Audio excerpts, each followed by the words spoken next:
Welcome all those who will be watching the video. Jenna slid down a little bit, this stand, so I don't know where I'm at in there anymore. But I want to welcome those who will be joining us in the YouTube video for the Moorhead Church of Christ Wednesday evening Bible study. And we are studying through the book of Judges. And like any book of the Bible, there's always lots of information there for us to know and to really contemplate.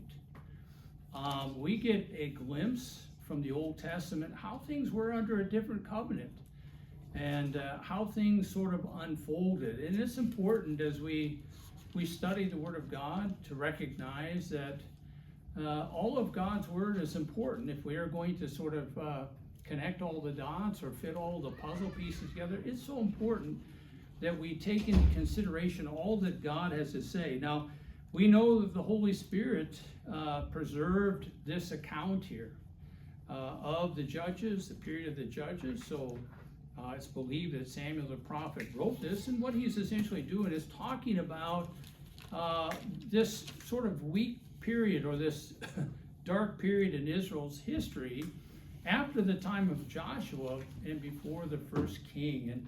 And we can sort of see that it's been really a sad state of affairs. Israel starts out on the right foot, and what happens is eventually they get away from their faithfulness to God. They get involved with idolatry, and next thing, the Lord is allowing them to fall into the hands of their enemies, not because He doesn't love them, but He is really trying to restore them. Get them to see that they've made a mistake, because they're covenant people. They've got no business pursuing other gods, but they are supposed to be wholly dedicated to Him. In chapter 8, we are really looking at really the aftermath of Gideon's success in defeating the Midianites. I mean, he's essentially won the battle. Now, there's some things that are going to unfold in chapter 8 that we're going to follow up. In other words, there's still some Midian princes on the loose, and Gideon really basically has to stop those two men, essentially really crush whatever opposition might be left to the Israelites. And so that's what we're reading about, and we're going to start in verse 22, but you'll recall that earlier in the chapter, Ephraim's upset. The men of Ephraim are upset with Gideon because he did not initially call them to the battle.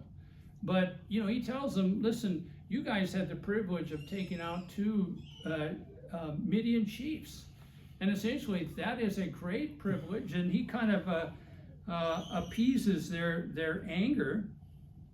And then, as Gideon and his men are pursuing Zebah and Zalmunna, they come to Succoth, and they are essentially want the community there to feed them. In other words, they've been busy fighting a battle. They're getting weary. They need refreshment.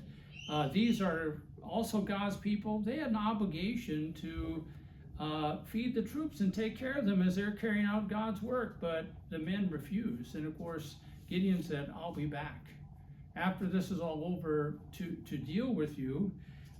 Gideon then goes to another community in Penuel in verse 8. He runs into the same thing, and he's essentially saying the same thing. When I get done getting Zebah and Zalmunna, I'll be back. And essentially, it's not going to go well for you because you failed to essentially support the troops of God. Okay, so we're going to pick up here in verse 22, and this is after they catch up with Zebah and Zalmunna and put them to death, and this is really the reaction of Israel after that. So, Jenna, do you want to read 22 through 28, please? Okay. Then the men of Israel said to Gideon, rule over us, both you and your son, also your son's son, for you have delivered us from the hand of Midian. But Gideon said to them, I will not rule over you, nor shall my son rule over you, the Lord shall rule over you. Yet Gideon said to request of you that each of you give me an earring from his spoil. For they had gold earrings because they were Ishmaelites. And they said, we will surely give them. So they spread out a garment, and every one of them threw an earring bare from his spoil. And the weight of the gold earrings that he requested was 1,700 shekels of gold, besides the crescent ornaments and the pendants and the purple robes which were on the kings of Midian, and besides the neckbands that were on the camels' necks. And Gideon made it into an ephod and placed it in his city, Ophrah, and all Israel played the harlot with it there, so that it became a snare to Gideon and his household. So Midian was subdued before the sons of Israel, and they did not lift up their heads any more. And the land was undisturbed for 40 years in the days of Gideon. Okay, so this is really something that unfolds in terms of Gideon. They essentially want Gideon to rule over them, and if we are looking at what happens in chapter 9, we're talking about in the sense of being a king. And so they are thoroughly impressed with Gideon's accomplishment. They recognize the importance of a leader, and perhaps their thoughts are going back to the time of Joshua. Joshua was an incredible leader, and maybe that's what they're seeing in Gideon and saying, you know what, we just need a strong leader like that, somebody to rule over us, and essentially we are going to be in a good place as a nation. But Gideon was not interested in doing that. Gideon really turned down the offer. And why did he turn down the offer according to what we see here in the text here? Why did he turn down the offer here? Verse 23. Because he said the Lord should rule over them. So it was the idea is that he understands that this is the Lord's nation. Just because the men of Israel want him to take this position, he has really a humble estimation of God. In other words, I'm just sort of being used as an instrument of God. And so Gideon is not interested in being in a position where he does not feel that he is supposed to be in. And I'd like us to look over at Deuteronomy chapter 17, because this will tell us something about God's intentions later in terms of the nation of Israel. Brother Timothy, do you have that by chance? Deuteronomy 17, verses 14 and 15. Okay.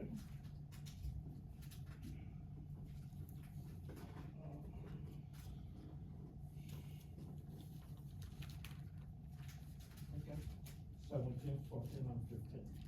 Say, when thou art come unto the land which the Lord thy God giveth thee, and shalt possess it, and shalt dwell therein, and shalt say, I will set a king over me, like as all the nations that are about me. 15. Thou shalt in any wise set him king over thee, whom the Lord thy God shall choose, one from among thy brethren. Shalt thou set king over thee? Thou mayest not set a stranger over thee, which is not thy brother. Okay, very good. So how is Israel going to get their first king? According to this, what we've just read there. God would give him one. God's going to be the one. Okay, so it appears that Gideon is aware of what the law of Moses says here. In other words, even as much as you want me to take this position, really the way it stands now is the Lord is the king of Israel until such time he determines to do something different. And so really, we are encouraged by Gideon because he has an understanding of how things ought to be. He understands that Israel belongs to the Lord, and so he's essentially going to humbly bow out from their request for him to rule over them. Well, but hasn't God already chosen him, though, to be the leader? Well, yeah, to be a judge, but not necessarily a king. They wanted him for more than essentially what he was primarily brought into to do as a judge over the land of Israel. He was a ruler in a sense, but they were looking for somebody beyond sort of just a judge, but they actually wanted a king. Okay. So, verse 24, the text says, "And Gideon said to them," these are the men of Israel, verse 22, "I would request of you that each of you give me an earring from his spoil, for they had gold earrings because they were Ishmaelites." And so here we hear about the Ishmaelites. Obviously, this is a reference to Ishmael, Abraham's first son. And what we know biblically is that Abram had the 12 tribes through Isaac, but he also had through Ishmael had 12 sons and many descendants who lived as nomads in the deserts of northern Arabia. And so these were probably tied to him as a minor clan of the Ishmaelite tribe, and so they had these earrings. He is making a request that they essentially give of their spoil. So we're talking about after the battle is fought, all of the valuables from the dead are collected. And essentially whatever you see that maybe you've defeated somebody, however that worked out, the idea is you're gathering all of this and that's yours to keep. That is what, the spoils of war. I was gonna say, it's a little surprising because, this reminds me a lot of when, the Israelites built that golden calf. I mean, whenever they do something with gold, as we find out, they start to worship it. So it's like, it was a bad idea from the get-go, I think. It doesn't appear that Gideon had evil intent in doing that, but it's obvious that it went to a whole different level at some point in relation to what Gideon did with that gold. And they collected it, verse 25, they spread out a garment, they each threw an earring. So the idea is there's so much of it, if they all give an earring, there's going to be a bunch of it. And it says 1,700 shekels of gold. So according to Nelson's Illustrated Bible Dictionary, a shekel weighed about a little less than an ounce. But the idea that you have 1,700 shekels, I mean, that's quite a bit, still going to add up to be quite a bit of gold. They're talking about these crescent ornaments and pendants. So remember that they were around the camel's neck, and so the pendant is a ornament suspended from the necklace. So they gather all of these things together. In verse 27 it says, "Then Gideon made it into an ephod and placed it in a city in Ophrah, and all Israel played the harlot with it, so that it became a snare to Gideon and his household." Now, Gideon doesn't tell us, I'm going to talk about what an ephod is. Gideon doesn't tell us why he wants to make this ephod. Unless we have some kind of evil intent, then we should assume the best. We should assume that his intentions were good, and it obviously comes out that it's going to be used for evil intent later. But anybody want to define what an ephod is for me? Well, first, we'll talk about the Ishmaelites. Okay. Hagar Yep. had Ishmael, and wasn't he like the bad seed, or not the preferred seed? Right. Because it was going to be through Isaac. Sarah, Yeah, Sarah, the free woman. the child. Yeah. So, in him choosing the Ishmaelites and stuff, he would be making a bad choice as far as that goes. It would seem like, anyways, because I don't think God would want him to choose that and stuff, as far as, the Ishmaelites and stuff, because, from what I understand, he's not the good seed as Isaac, who came from Yeah. free woman. So, Right. These are just descendants. Some of them are descendants, and so is he just taking what they have? well, yeah. Well, they essentially had some part in this battle because they're the ones giving up of the gold that they recovered from the spoils. So they are considered like a minor clan of the Ishmaelites. So they have some kind of ties to the Israelite nation, and apparently they were involved with this battle to some extent or another. So what Against the I'm saying Midianites. is any of them good that's come out of this, or Well, I think when we look at the text, Gideon seems to have all of the good intention on his end, but obviously, when it was made, the idea is it became something entirely different than what Gideon wanted it used for. So it becomes something that is a stumbling block to the Israelites, So Gideon's intentions were good, but they get a hold of this. It's much like the brass serpent. Remember when they had that brass serpent at some time that Moses had up there, so everybody who in the wilderness that got bit by the snake could look at it. Sometime later, it becomes into an instrument of idolatry, and so it's destroyed. And so the intention was good, but at some point, it is perverted, and then it becomes a stumbling block. It had to be destroyed. And this is something that is very similar here, right? I was just gonna say, I'm guessing it was meant to be like a monument, maybe like something where they could be like, hey, remember what took place for, we overcame, and it was all because of God. But then again, it seems to be the idea is that it's sort of like even there's memorials at various times. So you bring up a good point, the idea that you're sort of making some kind of memorial of that, even though it doesn't say that. I mean, that would be something that would certainly sound realistic. Yeah, I think when we look at the meaning, it actually means like a starting point or a new era. Like it's something they use in representing God's dealing with His people in old times. Just like a monument to remember that this is a kind of a new starting point for us. Right. Yeah. Maybe it becomes sort of like the idea, and kind of going what you guys are saying, the idea that this is sort of memorializes our defeat over Midian. Yeah. I mean, I don't know what else to make of it. I mean, because we're not told, but it seems like, these were the spoils of Midian. Now we're going to take those and we're going to make this ephod. And we're not making, maybe there's some reluctance to make something else that could symbolize anything else. So let's make something that's really tied to the religion of Israel, which would have been an ephod, and we'll have to explain that. So he's gonna make a leader out of what he just defeated, the Midianites. Yeah. Right? And what's left of the Midianites is what he's looking to make a leader out of, right?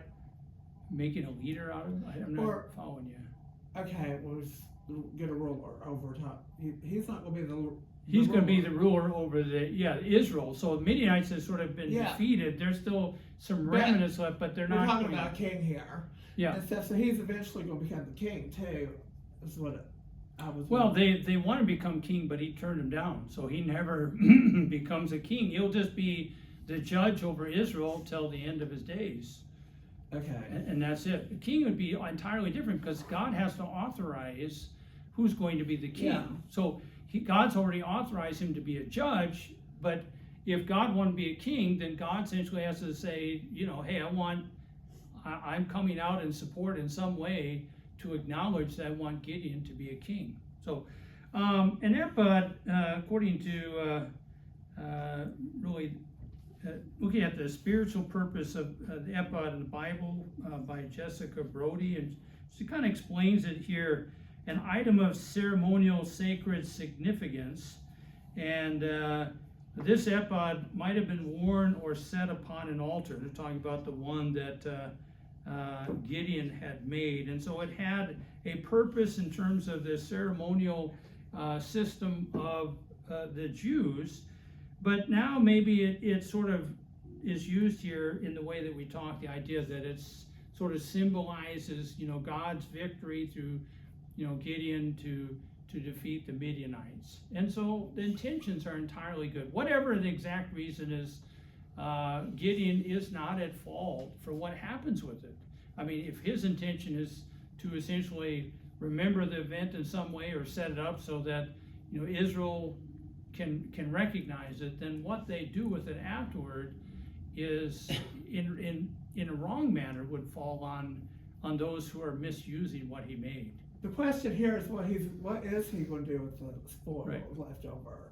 Yeah, he apparently just going to have it set somewhere, and it's going to be. It was placed in Is it just his jewelry city or at home. something? Is it not Well, people? it's something that would be worn on the outside of clothing, and the priest wore these. Uh-huh. The high priest wore them, and it had all of the 12 jewels of Israel in there. It had the Urim and the Thummim was stored in this, so it was a priestly vest. If that's what he was going after, is making something like that, it would have represented that priestly vest. Okay. So, anyway, looking at what he was saying here, the idea that at some point it becomes a snare, and so a snare here, according to Brown Driver Briggs Hebrew Lexicon, is really talking about a bait or a lure in a follower's net. So a net, the idea that you bait something, you're trying to catch a bird, and as soon as the bird goes in there to get the bait, then you pull out the stick or whatever, and the bird is trapped. And so this is how they're using that. And Brown Driver Briggs says this is used figuratively, this word snare, of what allures and entraps anyone to disaster or ruin. And so it's used of a snare of men who are the ruin of their people, idols and idol worship. And so the idea is it turns into something that it was never intended to be used for. And it's just really sad because God had, these people had come to repentance. God essentially rose up Gideon to be a judge, to fight against the Midianites, to free them. And everything is well in terms of their standing with God, and they go backwards. They go backwards. They go back to their idolatrous ways. A snare is a trick, but a snare also could look like what? Something that you're looking for, but it's not. Is that what you're saying? Well, I read the Brown Driver Briggs Hebrew English Lexicon. Psalms 91:3 talks about and it's snares. really about in a figurative sense, the idea that it's sort of something to entrap you. Yeah. And in this case, the idea of spiritual idolatry. Okay, in other words, they're looking at it in an idolatrous fashion. They're treating it in an idolatrous fashion. Are they worshiping it? We don't know. Are they laying libations? Are they pouring out libations? I don't know. But obviously now all of a sudden they are looking at it and treating it in an idolatrous manner, which is unacceptable to God. Mm-hmm. And it really says it says that these people continually struggle with idolatry, even though they're God's people, even though God essentially provided a tremendous victory through Gideon with the 300 men. They're still going back to sort of the old ways. Idolatry back then, they worshiped something. Right, they other gods other than God, and so we talked a lot about Baal and Asherah and all that. These are Canaanite God and goddess, and these are pagan people's gods, but they're not the gods to be worshipped by God's people. Well, look at 14 could be compared to that. You can't have idols before God. That's it. it. Just as bad, something you do you pay more attention than you do to God. Right. So, Right. So I these think days that's how right. idolatry Anything you put before God becomes your idol. So you say it's Sunday morning, and you say whatever you put before God. So I'm going to stay home and wash the car, or I'm going to have a barbecue Sunday morning. That's your idol. You're putting that before God. Whatever you put before God, that's your idol. Mm-hmm. So it doesn't have to be something made out of wood and stone. You set up and you go, and all that stuff. But it's whatever you put before God. That's what an idol is. So picking up here, verse 28, it says, "So Midian was subdued before the sons of Israel, and they did not lift up their heads anymore, and the land was undisturbed for 40 years in the days of Gideon." And it just seems incredible to me for all of the good things that God has done, and it just seems to be they continue to go back to the same place of unfaithfulness. And when we look at the relevance of this book today, and we look at this thing, we say, well, this had to do with judges in Israel. That was a long time ago. Do God's people struggle with faithfulness today? Of course they do. And so the application would be is, why do we struggle with unfaithfulness? Well, because we're not committed to God like we should be. Well, when you get in sin, you make choices. Yep. It builds a pattern. Right. So if we're I not, think when that happened to them, they didn't have a leader, they had that, that pattern. Yeah. And they got back into it as that pattern, and they went right back to what they was doing before they was right with God, yeah, So and that's why they failed there's to, repercussions. they failed to destroy all of the occupants in Palestine. God wanted them because they were sin and because he knew they would be a snare to his people, and they didn't do that, and so they were vulnerable to really looking at around the world around them. Now, with Christians that way today, Christian looks outside of and sees the world and say, wow, they get to do all these things that I don't get to do, and look at the grass is green on the other side, look at all these things I'm missing out, and the more you look outward and look at those things in that way, it's only a matter of time before you go back to that. When you give your life to Christ and you make that commitment, you essentially have to fulfill that commitment. In other words, in trying to live for God, you don't look at all the things you gave up in a longing way and say, I'd like to go back there. I want to be like everybody else in the world. Well, you're not like everybody else in the world. You're in a covenant with Christ. And so the focus ought to be like, what Christ did for me on the cross, and really what I did in terms of obeying the gospel is essentially given God my life.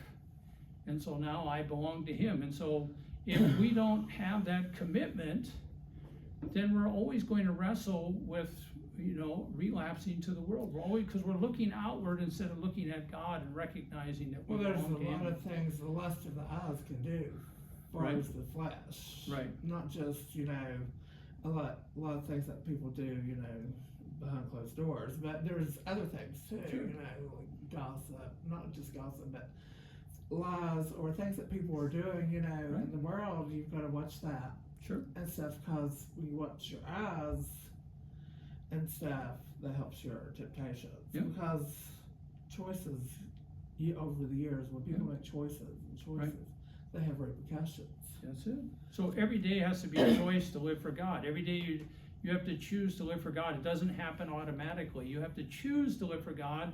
And when you choose to live for God that day, that makes it easier the next day to choose to live for God. If you're not really committed to God one day, that can have a detrimental effect the next day, because essentially you can find yourself moving further and further away from God. But I want us to read verses 29 to 32. So Brian, if you wouldn't mind reading Judges 29 to 32, please. Jeroboam the son of Joash went and lived in his own house. Now Gideon had 70 sons, his own offspring, for he had many wives. And his concubine, who was in Shechem, also bore him a son, and he called his name Abimelech. And Gideon the son of Joash died and in a good old age, and was buried in the tomb of Joash, his father of Ophrah, and of the Abiezrites. All right, very good. So now we're sort of seeing the kind of the closing of Gideon's life here. It says, in Jerubbaal, remember that's the name that Joash gave him after Gideon destroyed his father's idols. Gave him this name Jerubbaal, which means, let Baal contend. So he's talking about Gideon. Then Jerubbaal said to the son of Joash, went and lived in his own house. And verse 30, still talking about Gideon, said, now Gideon had 70 sons who were his direct descendants, for he had many wives. So obviously this is a time during polygamy. God allowed it, didn't want it, but he allowed it. As a result, he's able to have 70 sons. The word direct here in the New American Standard means from Brown Driver Briggs, to go or come out of or forth, and it's talked about in the sense of children as going forth from the father's loins. I think that was allowed to populate the earth and stuff, because the earth, you know, I think God allowed that to have other wives. Yep. To, you know, populate the earth and Yeah. bring forth more humans, because the earth back then, you know, apparently, you know, that it was allowed, Yeah. so it was needed, you know, to grow more humans. Well, I mean, I think it was allowed, and I think you're exactly right that it obviously more humans came to the world, but you know, if God sets up the initial pattern of one man, one woman for life, then it's obvious that that could have been enough to do the same thing. So what you're saying is true in the sense that certainly helped the population to increase, but it wasn't necessarily necessary, because if that was the case, then God would have had to make some provision like that earlier on to allow for it. In other words, polygamy was never God's idea. That was, No. yeah. No. God allowed it and for exact reasons that you said, but that's not what he wanted. Well, sin was never God's idea neither. And Yeah. that's, you know, that's why we have a lot of problems in Sure. the world and stuff. So, but, yeah, marriage was enough and Yeah. stuff. But, you know, you look at what's his name, Solomon, and Yeah. other ones too. It seems like it only perpetuates the problem because they end up with more and more wives. Yeah. Yeah. Okay. So looking at this, we're really being set up for the next chapter. Verse 31 talks about the 70 sons. We'll need to know this when we get into chapter 9. So this is important. It really shows the blessing of God, that he had 70 sons, how enriched he was by God. Verse 31 says, and his concubine who was in Shechem also bore him a son. His name is Abimelech. The Bible writer is setting us up for chapter 9. So these are not just sort of like a footnote, just, oh, by the way, that you'll know. We need to know this going into chapter 9. Now, a concubine, according to Baker's Evangelical Dictionary of Biblical Theology, is a female slave who functioned as a secondary wife or a surrogate mother. Concubines are mentioned primarily in early Israelite history during patriarchal times, the period of the judges and the early monarchy, although some later kings also had concubines. While concubines did not have the same status as wives, they were not to be mistreated. And it gives some scripture references here. The sons of some concubines were treated as co-heirs with the sons of wives. There's more scripture with that. The practice of taking concubines as a wife was used to provide a male heir for a barren wife. Where have we heard that before? So this goes back to Genesis chapter 16. In other words, you need an heir. And so if your wife is unable to have a male child, we've got to do something here. So this was considered an allowable, acceptable thing to have sort of a substitute. And that child of this other woman would be considered the heir. Jenna? Is it possible that he had daughters and that they were just not mentioned here? It's very possible. Because then they just mentioned the sons. Yeah. Because Some, like when we read about like the genealogy of like Genesis chapter 5, it'll say like sons and daughters. But I would think, I would naturally suppose when I seen this man had 70 sons, the statistical, the statistical case that of all of these wives, he only had sons would be astronomical. So my guess is as good as yours that some daughters were born there too, but this is setting us up for chapter 9 in relation to the 70 sons. So we really don't need to know about the daughters, but I would make the assumption that at some point they're not always going to come out boys. You're going to get some daughters at the time. Okay, any questions about concubines? So the whole point is to provide a male heir for a barren wife. Okay.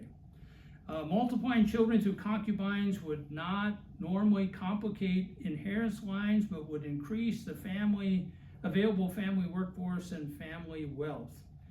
Verse 32 says, and Gideon the son of Joash died at a ripe old age, was buried in the tomb of his father Joash and Ophrah and the Bezerites. And so we're essentially showing sort of the end of Gideon's life. Ripe old age, really he's talking about quality of life. In other words, he lived, like some translations say, a good, good old age, idea of having that quality of life. And this word is used, the Hebrew word here, tub, T-O-W-B, is used about Abraham in Genesis 15:15. Now this is it says there that he lived to be 175 years old. But after the flood, we see really the lifespans start drastically being reduced. So I would doubt that he lived somewhere. Gideon lived to be as old as Abraham. Good old age too also means that they were right with God and living for God. Right. And stuff. So when the Bible talks about good old age, Well, and it's just using it sort of in a general sense. In other words, he lived a full life. We maybe have a relative that, lived 90 years or 100 years old. We would say, well, they lived a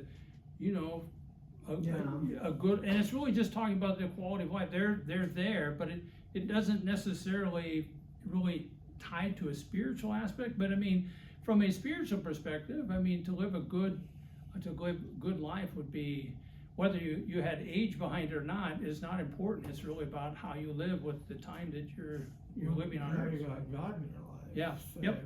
Let's go through those last few verses here, 33 through 35. Ryan, would you read that for us, please? Okay. Then it came about as soon as Gideon was dead that the sons of Israel again played the harlot with the Baals and made Baal Berith their god. Thus the sons of Israel did not remember the Lord their God, who had delivered them from the hands of all their enemies on every side.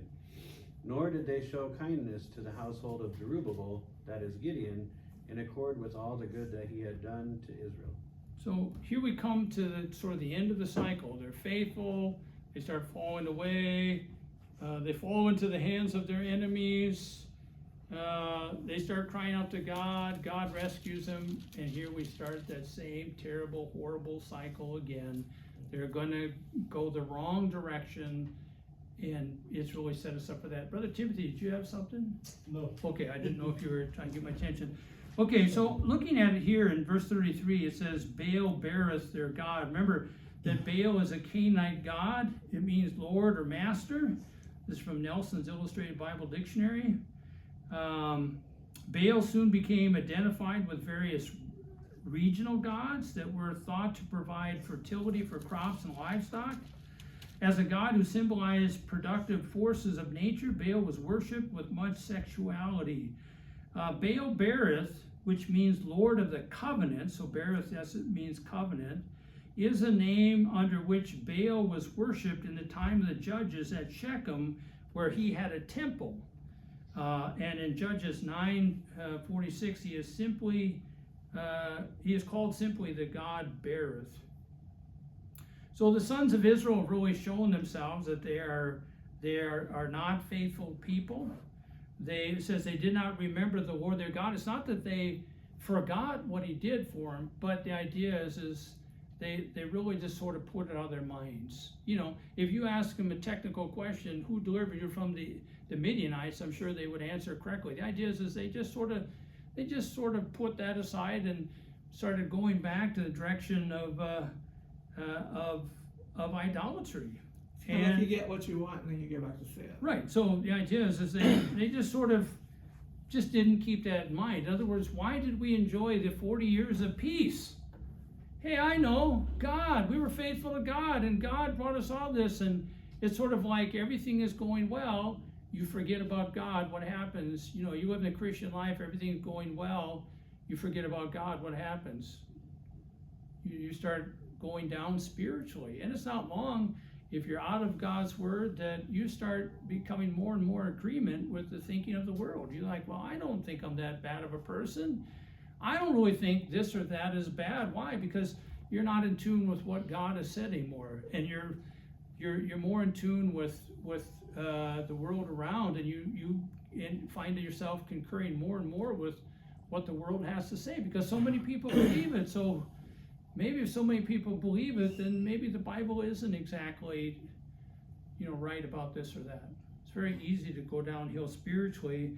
And the Bible writer really shows us not only did they disrespect God because they sort of put out of their minds what he had done for them and that they were his people, but verse 35, nor did they show kindness to the household of Jerubbaal, that is Gideon, in accordance with all the good that he had done to Israel. Gideon, remember, wasn't really even wanting to take the position of being the judge when the angel of the Lord came to him, and he made the excuse. Remember, I'm from the smallest tribe, and I'm the youngest person in my family. But you know what? Gideon essentially accepted the call. He did what needed to be done, and in the end, it seems like it was all for naught. I mean, he put his life at risk. All these men that went into battle put their lives at risk. And it's like they did not only disrespected God, but they respected the man who they wanted to be their king. I mean, to me, it doesn't get any lower than that.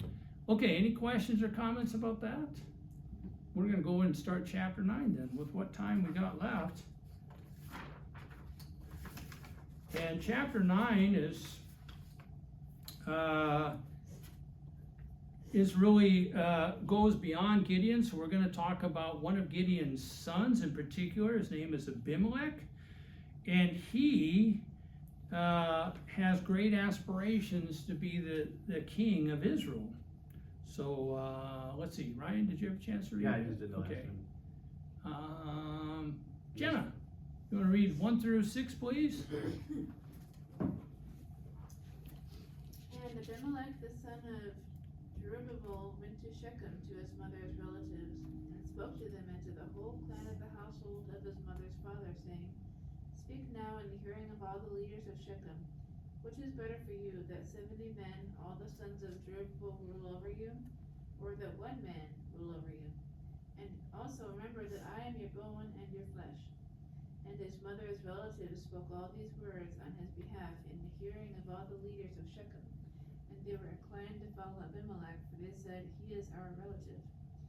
And they gave him 70 pieces of silver from the house of Baal-berith, with which Abimelech hired worthless and reckless fellows, and they followed him.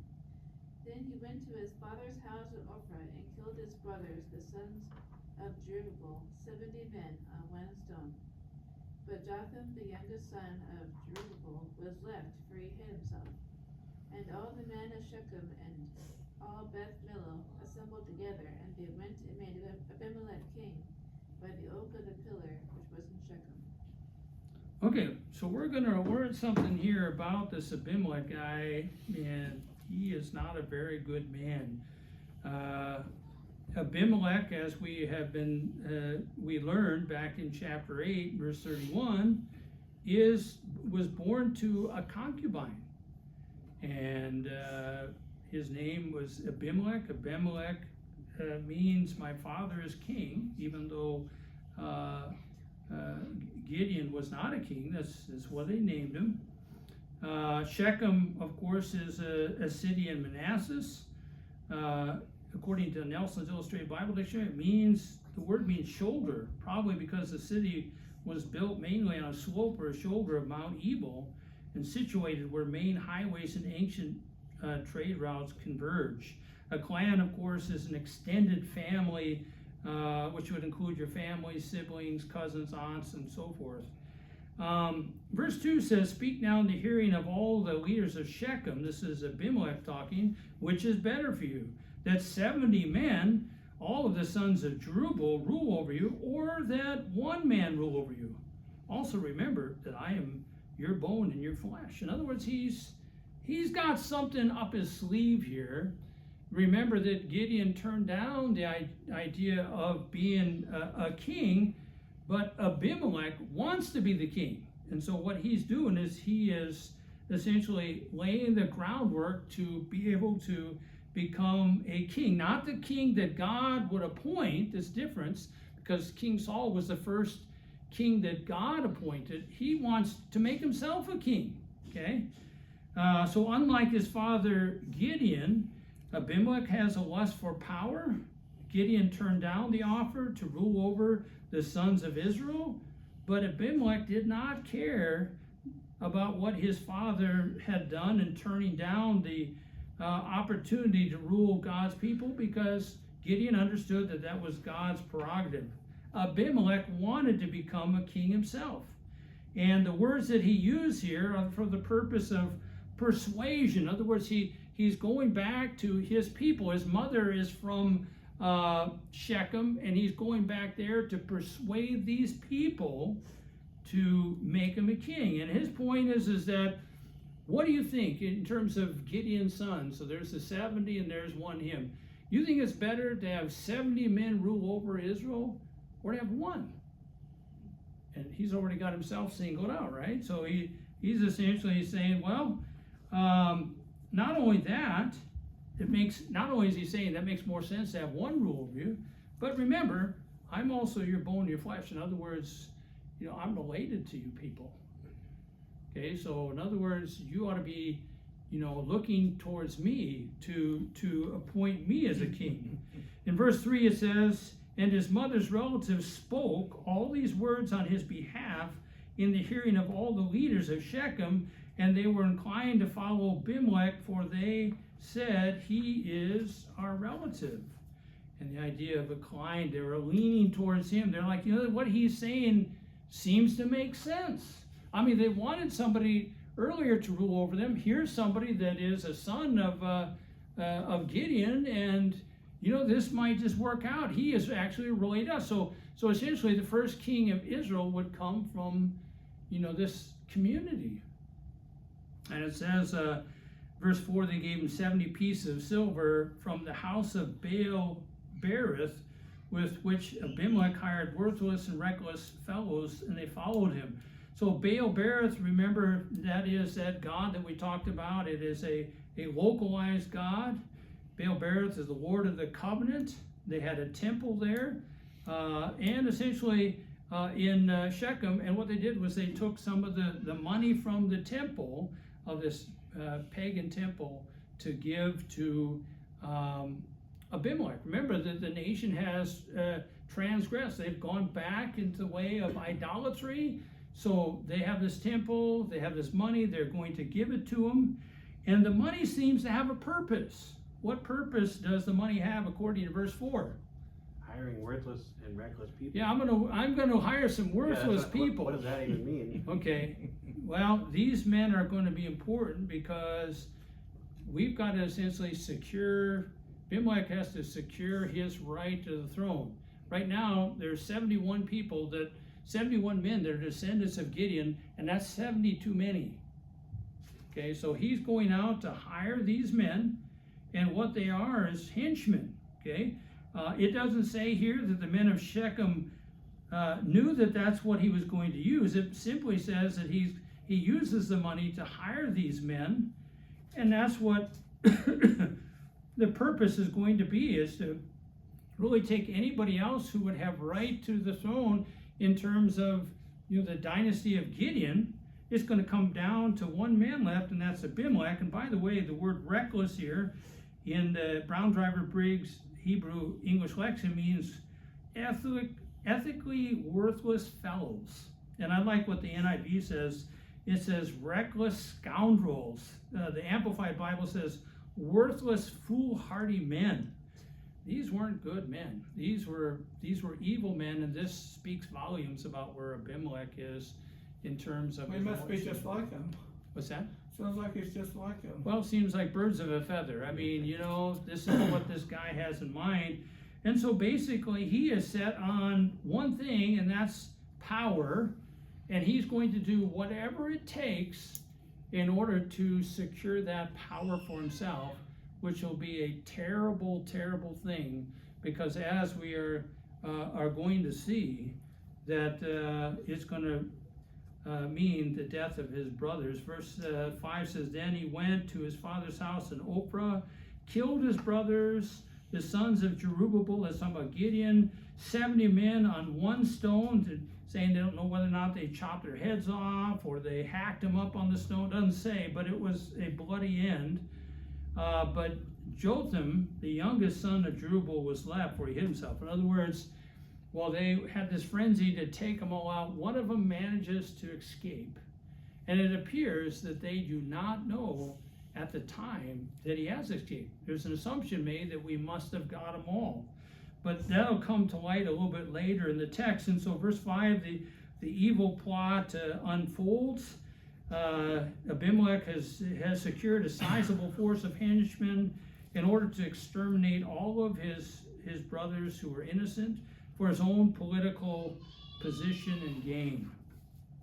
Verse 6 says, all the men of Shechem and all Beth Milo assembled together, and they went and made Abimelech king by the oak of the pillar which is in Shechem. Again, they don't know, it doesn't appear that there is one son that's remaining. He's thinking they're all gone now, they're all been destroyed, and now he can be appointed king. By the way, Beth Milo means place of a mound, according to Nelson's Illustrated Bible Dictionary, an ancient fortification in or near Shechem, a city in central Palestine, the hill country of Ephraim. And so he has essentially taken the most drastic step in order to put himself in a position of power. Real quick before we end, I want us to just sort of see how can we make any application of what's here. You know, there are some people that are God's people that really have the wrong reason to want to lead God's people. In Abimelech, we see all of the worst of reasons. Abimelech's only reason for wanting to be the leader of God's people was his own selfish desire to rule over people. Hypocrite. Okay, yeah, he obviously, because they're supposed to be God's people, and he really isn't acting in their best interest. We got those in the God's. church. There's hypocrites. But yeah, and what I'm saying is there are times that it can be preachers, if their desire is not to really be the servants of God's people, but essentially to rule the church, essentially really call all the shots, all that stuff. The idea they're not looking out for the interests of God, but they're looking for their own self-interest. Peter's going to talk about elders in 1 Peter chapter 5. You know, that you don't select men that are about dishonest gain. In other words, trying to get something from the position of being elder rather than looking at it as a position of service, to serve God's people, to serve God. And some people shouldn't be leaders of God's people unless they are truly acting in the interest of God and in the best interests of their brethren. And so this is why we pray for the preacher. This is why if we had elders, we have leaders of the church, we need to pray for them, that they have the kind of heart, they recognize that it's not about position, as even Jesus dealt with his apostles. They were looking for position. James and John, they want to sit on the right side and the left side of Jesus. And, you know, Jesus essentially tells them that the kingdom is not that way. And that he essentially didn't come to be served, but to serve and to give himself a life. You don't feel like no one will sit on the right side or left side of Jesus anyways. Right. That's So going to be when God's throne. right? And well, you know, if we make it be, you know, Right. in the circle or wherever in heaven, you know, Right. praising the Lord. Yep. So, Yep, God's people are not going to be well served by somebody who has the wrong reason to lead God's people. It's going to be a disastrous thing.